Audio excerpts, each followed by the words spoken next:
আসসালামু আলাইকুম সুপ্রিয় দর্শক, চলে আসলাম আজকের এই মুহূর্তের গুরুত্বপূর্ণ ঘূর্ণিঝড়, নিম্নচাপ, বৃষ্টিপাত, শৈত্যপ্রবাহ এবং আবহাওয়ার আপডেট নিয়ে। প্রবল শক্তি নিয়ে ভারতের তামিলনাড়ু, অন্ধ্রপ্রদেশ এবং উড়িষ্যা রাজ্যের উপকূলে আঘাত এনেছে ঘূর্ণিঝড় মন্থা।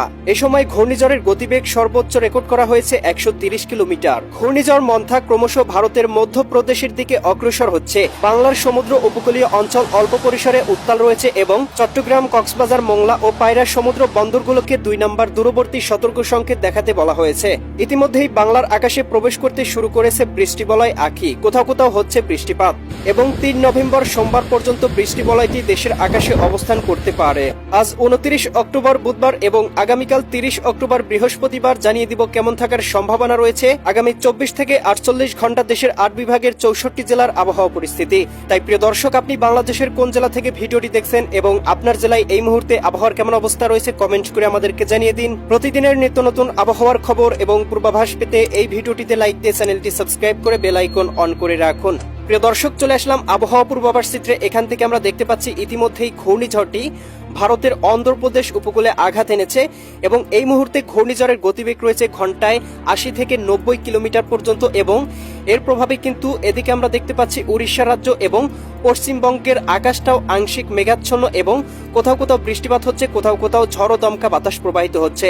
বঙ্গোপসাগর মোটামুটি উত্তাল রয়েছে এবং সমুদ্র বন্দরগুলোকে 2 নম্বর দূরবর্তী সতর্ক সংকেত দেখানো হয়েছে।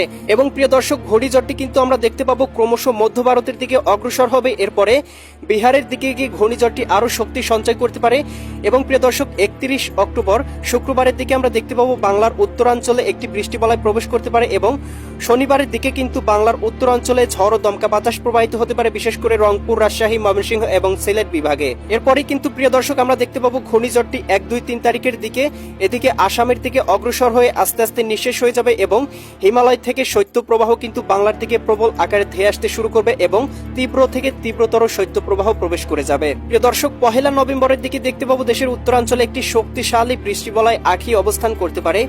এদিকে রংপুর, গাইবান্ধা, কুড়িগ্রাম, নীলফামারী, লালমনিরহাট, দিনাজপুর, ঠাকুরগাঁও, পঞ্চগড় জেলাগুলোতে সর্বোচ্চ বৃষ্টিপাত থাকতে পারে। কোথাও কোথাও সর্বোচ্চ 40 মিলিমিটার, কোথাও কোথাও 20-30 মিলিমিটার পর্যন্ত। এবং এদিকে আমরা দেখতে পাচ্ছি রাজশাহী, সিরাজগঞ্জ, বগুড়া, পাবনা, নাটোর, নওগাঁ, চাঁপাইনবাবগঞ্জ, জয়পুরহাট জেলাগুলোতেও কোথাও কোথাও 10-15 মিলিমিটার পর্যন্ত বৃষ্টিপাত হতে পারে। এদিকে আমরা দেখতে পাচ্ছি ময়মনসিংহ, জামালপুর, শেরপুর, নেত্রকোনা, সিলেট, সুনামগঞ্জ, হবিগঞ্জ, মৌলভীবাজার অঞ্চলগুলোতেও 1-2 মিলিমিটার থেকে ভারী থেকে অতি ভারী বৃষ্টিপাত হতে পারে। এদিকে আমরা দেখতে পাবো ভারতের উত্তরবঙ্গ, শিলিগুড়ি, দার্জিলিং, কোচবিহার, এদিকে ধুবড়ি, গোয়ালপাড়া, গুয়াহাটি, এদিকে তুরা এই অঞ্চলগুলোতে ভারী বৃষ্টিপাত এবং পুরুলিয়া এই অঞ্চলগুলোতেও আমরা দেখতে পাবো অতি ভারী পরিসরে বৃষ্টিপাত হতে পারে। ভারতের পশ্চিমবঙ্গ, এদিকে কলকাতা, খড়গপুর, চন্দননগর, আরামবাগ, মুর্শিদাবাদ, কাটোয়া, দুর্গাপুর অঞ্চলগুলোতেও বৃষ্টিবলয়ের অবস্থান থাকতে পারে। এবং প্রিয় দর্শক, আমরা দেখতে পাবো বৃষ্টিবলয়টি কিন্তু 2-3 তারিখের দিকে আসামের দিকে অগ্রসর হয়ে আস্তে আস্তে বাংলার আকাশ থেকে বিদায় নিবে। প্রিয় দর্শক, চলে আসলাম এই মুহূর্তের ইউরোপিয়ান ভূ-উপগ্রহ চিত্র। এখান থেকে আমরা দেখতে পাচ্ছি ঘূর্ণিঝড়ের প্রভাবে পুরো ভারত জুড়ে কিন্তু মেঘমালা প্রবেশ করে গিয়েছে এবং আংশিক মেঘমালা কিন্তু আমরা দেখতে পাচ্ছি বাংলার আকাশেও প্রবেশ করে গিয়েছে। বিশেষ করে এদিকে আমরা দেখতে পাচ্ছি খুলনা বিভাগ, ঢাকা বিভাগ, রাজশাহী, এদিকে রংপুর এবং ময়মনসিংহ বিভাগের আকাশে কিন্তু মেঘমালা প্রবেশ করে গিয়েছে, তবে কিন্তু কোথাও ভারী পরিসরে বৃষ্টিপাত হচ্ছে না। এই মুহূর্তে আমরা দেখতে পাচ্ছি ভারতের কলকাতা, এদিকে খড়গপুর, চন্দননগর, আরামবাগ, মুর্শিদাবাদ, কাটোয়া, দুর্গাপুর এই অঞ্চলগুলোতে ভারী পরিসরে বৃষ্টিপাত হচ্ছে। এদিকে আবার দেখতে পাচ্ছি উত্তরাঞ্চল, পুরুলিয়া, শিলিগুড়ি, দার্জিলিং, কোচবিহার, গোয়ালপাড়া, গুয়াহাটি, ধুবড়ি, তুরা, এদিকে আসাম, এদিকে এই অঞ্চলগুলোতেও কিন্তু ভারী পরিসরে বৃষ্টিপাত হচ্ছে। তবে এদিকে আমরা সিলেট, এদিকে বরিশাল, চট্টগ্রাম বিভাগের আকাশটা মোটামুটি এই মুহূর্তে শান্ত দেখতে পাচ্ছি। তবে ঘূর্ণিঝড়ের প্রভাবে আগামীকালকের মধ্যে এই অঞ্চলগুলোতে কিন্তু মেঘমালা প্রবেশ করে যেতে পারে। প্রিয় দর্শক, আমরা দেখতে পাচ্ছি ঘূর্ণিঝড়ের এই মুহূর্তের অবস্থান রয়েছে ভারতের এদিকে আমরা দেখতে পাচ্ছি অন্ধ্রপ্রদেশ, এদিকে বিশাখাপট্টনম, এদিকে উড়িষ্যা রাজ্য অঞ্চলগুলোতে এবং আস্তে আস্তে প্রথমে এটি যাবে বিহারের দিকে, এরপরে উত্তরাঞ্চল, রংপুর, এদিকে রাজশাহী, ময়মনসিংহ, সিলেট বিভাগ হয়ে আসামের দিকে অগ্রসর হওয়ার সম্ভাবনা রয়েছে।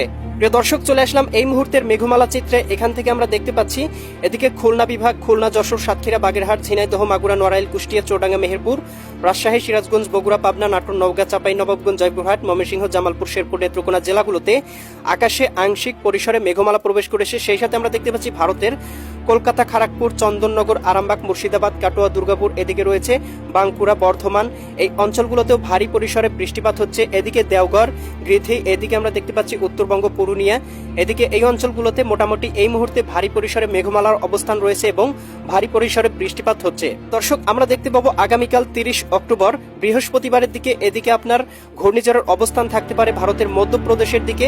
এর প্রভাবে বাংলার আকাশে মেঘমালা প্রবেশ করতে পারে। ভারতের পশ্চিমবঙ্গে তীব্র থেকে তীব্রতর বৃষ্টিপাত হওয়ার সম্ভাবনা রয়েছে এবং রংপুর বিভাগে দেখতে পাবো আস্তে আস্তে কিন্তু মেঘমালা প্রবেশ করে যেতে পারে। তবে খুব একটা ভারী মেঘ বা ভারী বৃষ্টিপাত দেখা যাচ্ছে না, তবে খণ্ড খণ্ড ভাসা মেঘ রয়েছে, যার প্রভাবে কিন্তু বৃষ্টি প্রবাহ শুরু হয়ে যেতে পারে। এবং 31 অক্টোবর শুক্রবারের দিকেই আমরা দেখতে পাবো এদিকে ময়মনসিংহ, জামালপুর, শেরপুর, নেত্রকোনা, সিলেট, সুনামগঞ্জ, হবিগঞ্জ, মৌলভীবাজার অঞ্চলগুলোতে অতি ভারী বৃষ্টিপাত হতে পারে। ময়মনসিংহ, জামালপুর, শেরপুর, নেত্রকোনা, এদিকে আমরা রাজশাহী, সিরাজগঞ্জ, বগুড়া, পাবনা, নাটোর, নওগাঁ, চাঁপাইনবাবগঞ্জ, জয়পুরহাট এবং এদিকে আমরা দেখতে পাচ্ছি রংপুর, গাইবান্ধা, কুড়িগ্রাম, নীলফামারী, লালমনিরহাট, দিনাজপুর, ঠাকুরগাঁও, পঞ্চগড় জেলাগুলোতে সর্বোচ্চ 10 থেকে 11 মিলিমিটার পর্যন্ত বৃষ্টিপাত হতে পারে। এদিকে আমরা দেখতে পাচ্ছি ভারতের উত্তরবঙ্গ, শিলিগুড়ি, দার্জিলিং, কোচবিহার, ধুবড়ী, গোয়ালপাড়া, গুয়াহাটি, তুরা, এদিকে দেখতে পাচ্ছি পুরুলিয়া, এদিকে কিষানগঞ্জ, এদিকে আমরা দেখতে পাচ্ছি আড়াইরা, এই অঞ্চলগুলোতেও বৃষ্টিপাত হতে পারে এবং আমরা দেখতে পাবো উপকূলবর্তী অঞ্চলগুলোতেও আংশিক বৃষ্টিপাত বা মেঘমালা থাকার সম্ভাবনা রয়েছে। এবং প্রিয় দর্শক, 1-2 তারিখের দিকে কিন্তু শক্তিশালী একটি বৃষ্টি বলয় দেশের উত্তরাঞ্চলে প্রবেশ করে যাবে, বিশেষ করে রংপুর বিভাগ, রাজশাহী, ময়মনসিংহ এবং সিলেট বিভাগে। বিশেষ করে আসামের দিকে অতি ভারী বৃষ্টিপাতের সম্ভাবনা রয়েছে। এর প্রভাবে রংপুর বিভাগের কোথাও কোথাও কিন্তু জলাবদ্ধতা সৃষ্টি করতে পারে, কোথাও কোথাও আংশিক বন্যা পরিস্থিতির অবনতি হতে পারে। সেই সাথে কিন্তু আমরা প্রিয় দর্শক দেখতে পাবো রবিবার 2 অক্টোবরের দিকে এই বৃষ্টি বলয়টি সিলেটের উপর প্রভাব বিস্তার করতে পারে। সিলেট এবং ময়মনসিংহ বিভাগের সিলেট, এদিকে আমরা দেখতে পাচ্ছি জকিগঞ্জ, এদিকে চারখাই, জয়ন্তীপুর, চতকবাজার, বিশ্বম্ভরপুর, এদিকে রয়েছে আপনার বড়লেখা, কুলৌড়া, বালাগঞ্জ, এদিকে জয়ন্তীপুর অঞ্চলগুলোতে আংশিক থেকে কোথাও কোথাও ভারী পরিসরে বৃষ্টিপাত হতে পারে। এবং প্রিয় দর্শক, 2-3 তারিখের দিকে বৃষ্টি বলয়টি বাংলার আকাশ থেকে পরিপূর্ণরূপে বিদায় নিবে এবং হিমালয় থেকে কিন্তু শৈত্যপ্রবাহ বাংলার আকাশে প্রবেশ করে যেতে পারে। দর্শক, চলে আসলাম তাপমাত্রা চিত্রে। এখান থেকে আমরা আজকের শৈত্যপ্রবাহের আপডেটটা সম্পর্কে জেনে নিব। এখান থেকে আমরা দেখতে পাচ্ছি আজ ভোর রাতের দিকে আংশিক শৈত্যপ্রবাহ থাকতে পারে ঢাকা বিভাগের জেলাগুলোতে সর্বনিম্ন 24 ডিগ্রি সেলসিয়াসে এবং বরিশাল বিভাগের সর্বনিম্ন তাপমাত্রা থাকতে পারে 25 ডিগ্রি।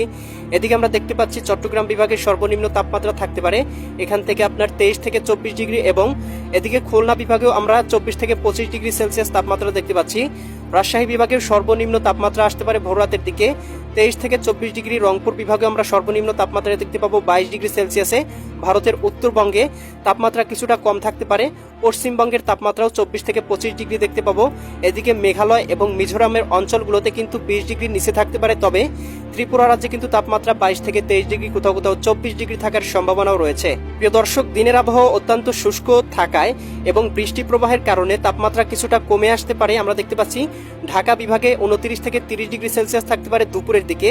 বরিশাল বিভাগেও 30 ডিগ্রি সেলসিয়াস, খুলনা বিভাগেও সর্বনিম্ন সর্বোচ্চ থাকতে পারে 28 ডিগ্রি সেলসিয়াসে, রাজশাহী বিভাগের সর্বোচ্চ 28 ডিগ্রি এবং এদিকে রংপুর বিভাগেও সর্বোচ্চ 28 ডিগ্রিতে থাকতে পারে।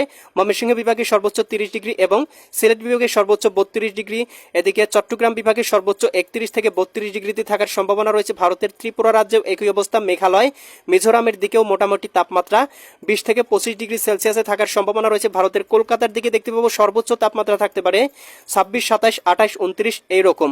দর্শক, এই ছিল আবহাওয়া এবং ঘূর্ণিঝড়ের সম্পূর্ণ পূর্বাভাস। কেমন লাগলো কমেন্ট করে জানিয়ে দিবেন। পরবর্তী আপডেট সবার আগে পেতে চ্যানেলটি সাবস্ক্রাইব করে বেল আইকন অন করে রাখুন। আল্লাহ হাফেজ।